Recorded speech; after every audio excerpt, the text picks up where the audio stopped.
Tell us your full name.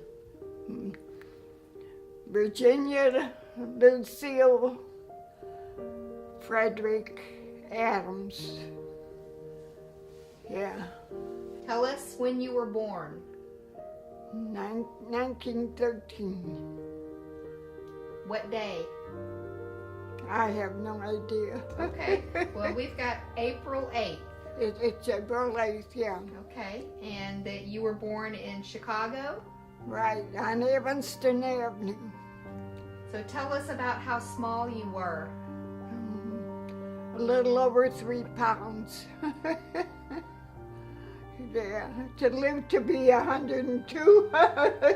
Wow. And I heard that they put you in a shoebox to keep you warm. Yeah. My mother was a nurse, thank goodness, and took care of me. I think I had to sleep on her breast at night to, so I kept warm or something. I had infantile paralysis and a radical mastoid operation. I had an 18-pound tumor removed. I mean, on and on it goes. How I survived all those. When I had infantile paralysis, I was in bed 2 months in the summer, and when the doctor left the house, he said to Mother, "Oh, she may never walk again." And when he left, I said, "He can't tell me I won't walk again." And in 2 weeks, I was dancing for World War I Naval Division. And Mother made me a rainbow costume with the tulle and the rainbow ribbons and rainbow ribbon around my hair. I had long blonde natural curly hair. And I danced 2 years in a row for them. How old were you?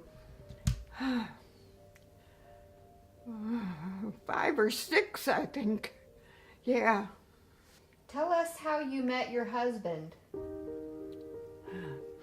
The funny part was, I was going with my girlfriend's brother, Hans Christian Andersen, and he was going to Purdue, and he said to Blaney was his best friend, and he says, "See that Birds doesn't date anybody else."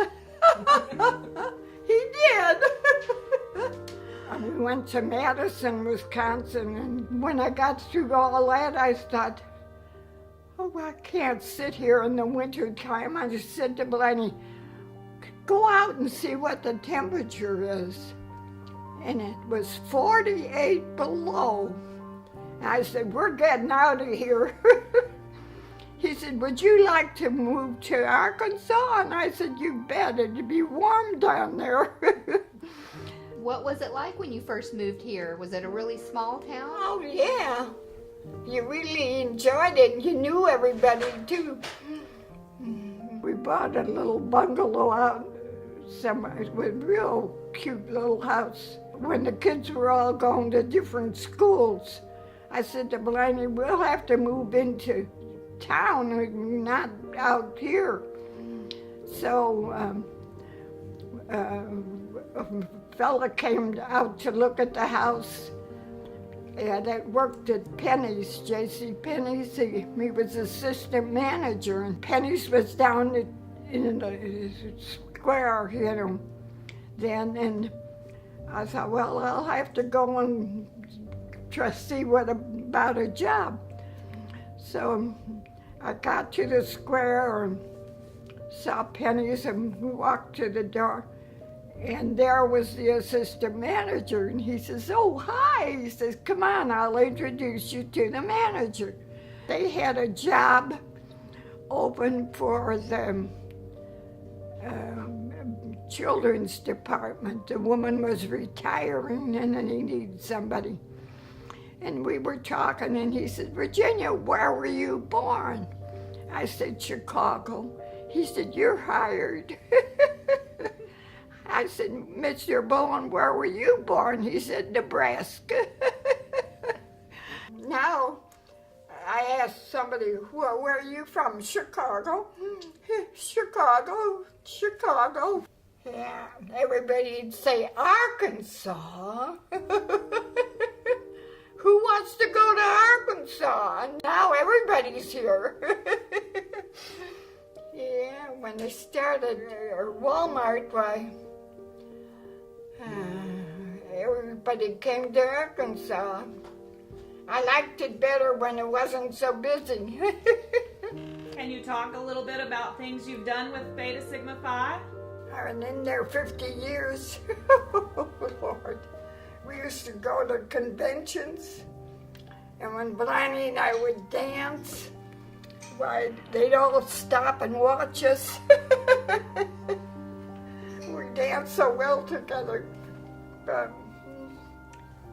that was fun. He'd take a bunch of sorority sisters here to go when we went to other towns, to the convention.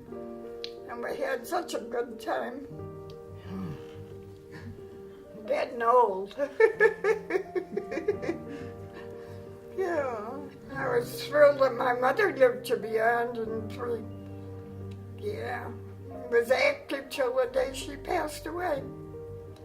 Didn't have to be in a nursing home, I'm just glad to be here and see my grandkids and great-grandkids.